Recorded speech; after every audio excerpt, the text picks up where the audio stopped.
ሰላም ወደ አድማጮቻችን ይህ የያ ስፖርት ነው። አድማጮቻችን በዛሬው ፕሮግራማችን የዝውውር መረጃዎችን ይዘን ተመልሰን መጣናል። ዩናይትድ ከመሀል ተከላካይ ከሆነው ከሮሜሮ ጋር ስሙ ተያይዟል። ቸልሲ ቤትን ያናቀናና ቸልሲ በተለይ በዱሳን ቪያሎቪች ጉዳይ ገፋ አድርጎ እየቀጠለ ይገኛል።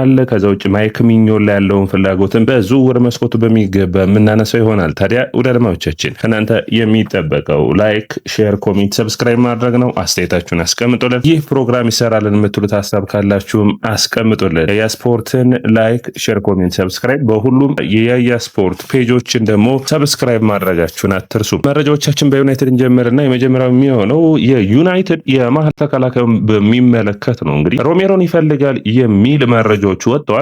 ሰርጂዮ ሮሜሮ እንግዲህ በተለይ አሌሳንድሮ ማርቲኔዝ ጋር በአርጀንቲና ብሔራዊ ቡድን የነበራቸው ጥምረት በጣም አስደናቂ እንደነበርና ሁለቱም የዓለም ዋንጫን ማሸነፍ የቻሉበት ጊዜ እንደነበር ይታወቃል። ታዲያ ወደ ዩናይትድ የመምጣት እድል አለው ወይ የሚሉ ነው። እንግዲህ ሮሜሮ በአጠቃላይ እንግሊዝን መልቀቅ ነው ፍላጎቱ። ብዙዎቹ አርጀንቲናውያን ተጫዋቾች ከእንግሊዝ ውጭ መጫወትም በጣም ፍላጎታቸው እንደሆነ ይታወቃል። በተለይ ወደ ስፔን ማቅናት አንደኛ በቋንቋም በተለያየ ሁኔታ ተመራጭ ቦታ አድርገው ስፔንን ይመርጡታል። የአየር ሁኔታውም አንዱ የሚነሳ ነው። በተለይ ከአርጀንቲና ከብራዚል ለሚመጡ ተጫዋቾች የእንግሊዝ የአየር ሁኔታ የማንቸስተር ደግሞ ትንሽ የሚያስቸግር እንደሆነ ይታወቃል። ይህንን ሁኔታ ታዲያ በሚመለከት ሮሜሮ ወደ ዩናይትድ ይመጣሉ የሚል ነው። የዩናይትድ በዝውውር መስኮቱ ላይ ሊያስፈርማቸው ከሚፈልጋቸው ተጫዋቾች መካከል የመሀል ተከላካዩ የመጀመሪያው ችግር አይደለም ለዩናይትድ። ምክንያቱም ዩናይትድ ያሉበትን የመጀመሪያው አማካይ መስመር የተከላካይ ችግር፣ የግራ መስመር የተከላካይ ችግርን መቅረፍ ቅድሚያ የሚሰጠው ነው የሚሆነው። እንግዲህ ሌኒ ዩሮ፣ አይደን ሄቨን፣ ማርቲኔዝ እንዲሁም ደግሞ ማቲያስ ዴሊት እና እንዲሁም ሃሪ ማጓየር አሉ። እነዚህ 5 ተከላካዮች አሉ። 6ኛ ተከላካይ ነው የሚሆነው ወይም ከነዚህ ተጫዋቾች ውስጥ የሚለቀው ከሌለ በስተቀር ማዝራዊም የመሀል ተከላካዩን ቦታ የመሸፈን አቅም ያለው ተጫዋች እንደሆነ መረሳት የለበትም። ሉክሾውም መሀል ተከላካዩን መሸፈን የሚችል ነው። የግራ መስመር ተጫዋች ለምሳሌ የሚገኝ ከሆነ የመሀል ተከላካዩ ላይ በግራ መስመር ላይ ሉክሾው መሰለፍ እንደሚችል መረሳት የለበትም። ዩናይትድ በሚቀጥሉት ዓመታቶች ግን የመሀል ተከላካዩን ገበያ እንደገና ገባ ብሎ በሚቀጥሉት ዓመታቶች ማለትም አንዱ የሚሆነው መሻሻል የሚጠበቅበት የመሀል ተከላካዩ ሁኔታ እንደሆነ የሚታወቅ ነው። የዩናይትድ እና የኤሌት አንደርሰን ጉዳይ እንደቀጠለ ነው የሚገኘው። እንግዲህ ዩናይትዶች ጥያቄን ለማቅረብ እንደገና ፍላጎት አላቸው የሚል ነው። ነገር ግን አሁንም ለዩናይትድ አስቸጋሪ ያደረገው የማቲያስ ፈርናንዴዝ እና የኤሌት አንደርሰን ዝውውር ለዩናይትድ አስቸጋሪ የሆነው የማቲያስ ፈርናንዴዝ ላይ ሙሉ በሙሉ የመተማመን አላቸው። ማቲያስ ፈርናንዴዝን መጨረስ ቅድሚያ የሚሰጠው የዝውውሩ ሂደት ነው። ማቲያስ ፈርናንዴዝን ግን ድርድሮችን ማከናወን የሚችሉበት አቅም አላቸው። ዩናይትድን መርጧል። ሪያል ማድሪድ፣ ባየር ሙኒክ፣ ሊቨርፑል፣ አርሰናል እነዚህን ሁሉ ሳይመርጥ ዩናይትድን መርጧል። ነገር ግን 85 ሚሊዮን ፓውንድ ዋጋ ነው የለጠፉበት። በሚያሳዝን ሁኔታ በጣም ከፍተኛ ዋጋ ነው። ከዚህ በፊት እንደነገርኳችሁ ወደ ወራጅ ቀጠና የሚወርድ ቡድን ካለ ከ50 ሚሊዮን ለመጨረሻ ጊዜ ከፍተኛ ክፍያ የተከፈለው ለላቪያ ነው ከሳውዛምፕተን። ያንን ክፍያ የሚያሻሽል አይነት ጥያቄ ነው እየጠየቁ ያሉት።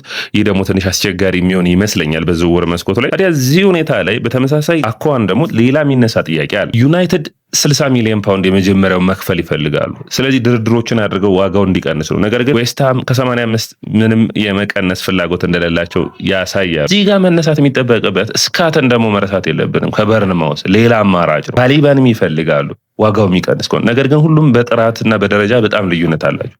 የኤሌት አንደርሰንን በሚመለከት ግን አንደርሰን ከ100 ሚሊዮን ፓውንድ በላይ እና የእንግሊዝን ሁኔታ እንዲሰበር ይፈልጋሉ። ማለት ሪካርዱ በእንግሊዝ 105 ሚሊዮን ፓውንድ ነው አይደለም የተያዘው። የእንግሊዛዊ ተጫዋች ዴክላን ራይስ ነው። ያንን እንዲሰበር ይፈልጋሉ 120 ሚሊዮን ፓውንድ። ይህንን ዋጋ መክፈል አይፈልግም ማን? ማንቸስተር ሲቲ። ማንቸስተር ዩናይትድ በተጫዋቹ ላይ እምነት አለው፣ ለመክፈልም ፍላጎት አላቸው።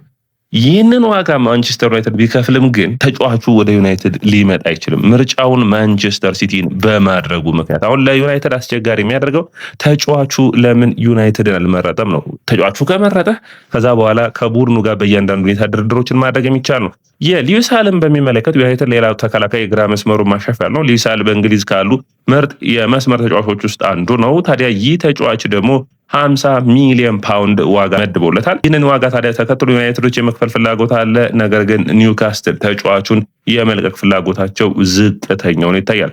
ቹዋሚኒም በሚመለከት እንግዲህ ዴቪድ ኦርንስቴይንም እንዳወጣው ተጫዋቹ ሪያል ማድሪድ የሚለቅበት እድል ካለ ዩናይትድ ይፈልገዋል። ዩናይትዶች ፍላጎታቸውን በግልጽ ተናግረዋል። አሁን የተጫዋቹና የሪያል ማድሪድ ውሳኔ ነው የሚጠበቀው። አቴን ባይንደርን በሚመለከቱ ደርማችን እንግዲህ ብዙዎቻችን የምናውቀው በጣም ጥሩ ሁለተኛ ግብ ጠባቂ ሆኖ በተለይ ከአርሰናል ጨዋታ ከኦናና በጣም የተሻለ ግብ ጠባቂ እንደሆነ ያሳየን ነው። ታዲያ ዩናይትድ እሱ የሚለቅ ከሆነ ሁለተኛ ግብ ጠባቂ የሚያስፈልገው ነው።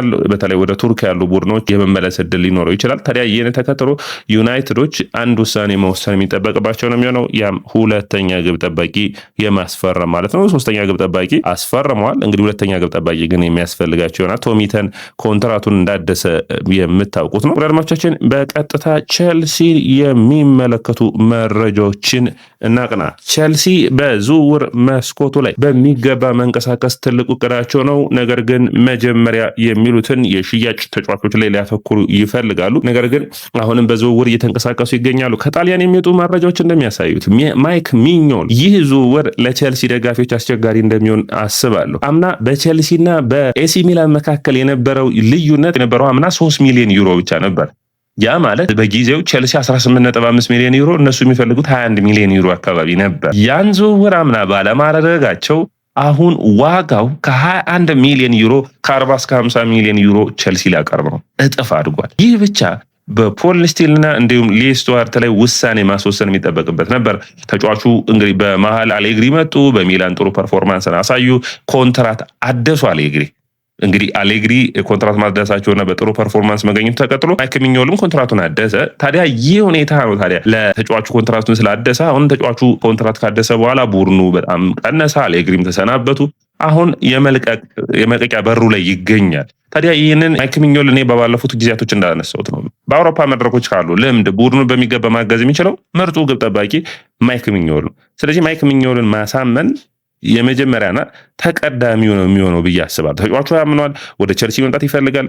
ቼልሲ ደግሞ ያሉትን ተጫዋቾች ከ40 እስከ 50 ሚሊዮን ዩሮ ከሚከፍለው ውስጥ ለመጀመሪያ ፊሊፕ ዮርገንሰንን መልቀቅ በጥሩ ሁኔታ በተለይ ወደ ቱርክ የሚያቀና ከሆነ እስከ 15-20 ሚሊዮን ዩሮም ሊገኝ ይችላል ብዬ አስባለሁ። ሳንቼዝን የሚፈልግ ቡድን ካለ ሁለቱም በመልቀቅ የተሻለ ማይክ ሚኞልን ወደ ስብስቡ ማምጣት የሚቻልበት እድል ይኖራል ብዬ አስባለሁ።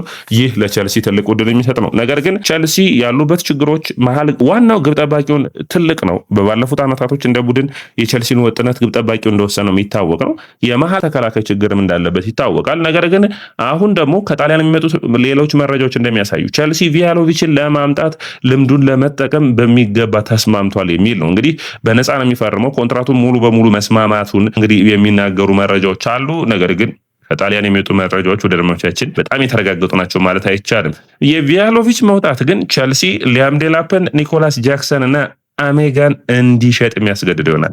ማርክ ጉይን ጨምሮ ማለት ነው። እንግዲህ ይህ ማለት ቼልሲ ከዴላፕ እስከ 40 ሚሊዮን ዩሮ፣ ከጃክሰን እስከ 50 ሚሊዮን ዩሮ፣ አሜጋ ላይ አትሊስት እስከ 30 ሚሊዮን ዩሮ የማግኘት እድል ይኖረዋል። አሁን እዚህ ጋር በጣም የሚያሳዝነው እንግዲህ በእኔ እይታ በተለይ የአሜጋ ዝውውር ነው። አሜጋ በሚገርም ሁኔታ ታቻምና ቼልሲ ከማስፈረሙ በፊት በቀጥታ ወደ አውሮፓ ወደ ሌሎች ቡድኖች ሄዶ ቶተንሃም ሁሉ ይፈልገው ነበር። የተሻለ ዝውውርን ቼልሲ በተጫዋቹ ላይ ሰራነን። አሁንም ተጫዋቹ ደካማ ነው፣ ተጫዋቹ ጠንካራ ነው የሚል አስተያየት ሳይሆን በትልልቅ መድረኮች ላይ መፈተን ይጠበቅበታል። የታዳጊዎች ፕሮጀክት ሲኖርህ በአንድ ዓመት ብቻ ተስፋ የምቆርጥበት አይደለም እና እዚህ ላይ የሚያሳዝን ነው። ነገር ግን ቼልሲ አሁን ምንም አማራጭ ያለው አይመስለኝም።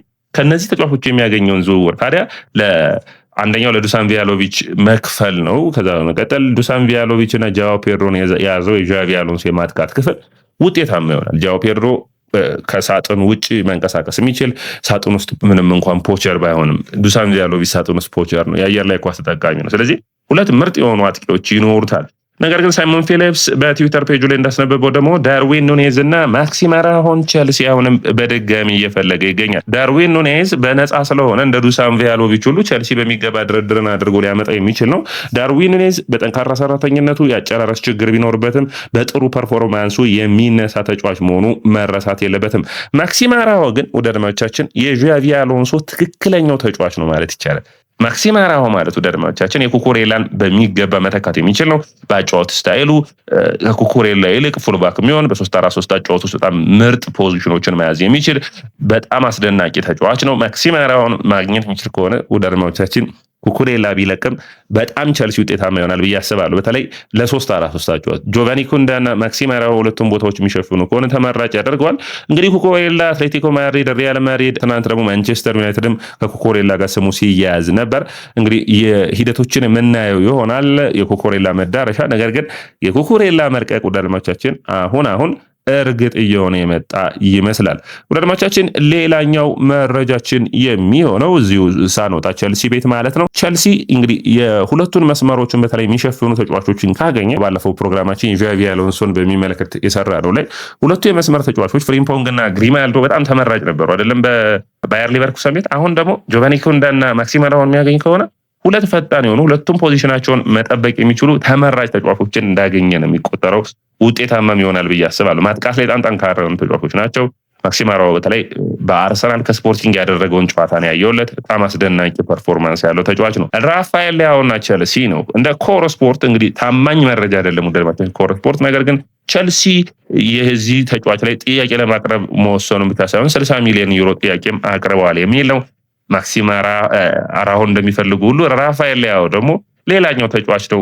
አንዳንድ ጥያቄዎች ይነሱበታል። ብዙ የቸልሲ ደጋፊዎችም ብዙ የእንግሊዝ ፕሪሚየር ሊግ ያሉ ደጋፊዎች ከኳስ ውጭ ያለ እንቅስቃሴ ችግር አለበት። አዎ፣ ግን መረሳት የሌለብን ቸልሲ በተለይ በ3-4-3 የሚጫወት ከሆነ ከሶስቱ አንዱ የሚሆን ከሆነ በጣም የተለየ ሚናን መጫወት የሚችል ይሆናል ብዬ አስባለሁ። ለምሳሌ ሊያኦ፣ ጃኦ ፔድሮ እና ለምሳሌ በዚህኛው መስመር ደግሞ ፓልመርን የምታሰልፍ ከሆነ የተለየ የማጥቃት ቅርጽ ያለው ቡድንን የምታገኝ ይሆናል። ቸልሲ ቡድኑ ቅርጹን በ4-3-3 የሚቀይር ከሆነ ደግሞ መስመሩን መምራት የሚችል ነው። ምንም እንኳን ደካማ በነበረበት የውድድር ዓመት እንኳን 10 ጎሎችን አስቆጥሯል። ባለፉት ዓመታቶች በራፋኤል ሊያኦ ላይ የማታነሱት ጎል ያስቆጥርላል። ያ ደግሞ ቸልሲ ከመስመር ተጫዋቾቹ የሚያስፈልገው ነው። ባይኖ ጊተንስ ይኖራል እሱን የሚቀይር። ስለዚህ ቸልሲን ውጤታማ የሚያደርግ ይሆናል ብዬ አስባለሁ። በዝውውር መስኮቱ ላይ ከሚገኙት በትክክለኛ ዋጋ በጥሩ ሁኔታ ከሚገኙት የዝውውር አማራጮች አንዱ ራፋኤል ሊያኦ ነው ብዬ አስባለሁ። ወደ አድማጮቻችን የያ ስፖርት ነው። የያ ስፖርትን ላይክ፣ ሼር፣ ኮሜንት፣ ሰብስክራይብ ማድረጋችሁን አትርሱ።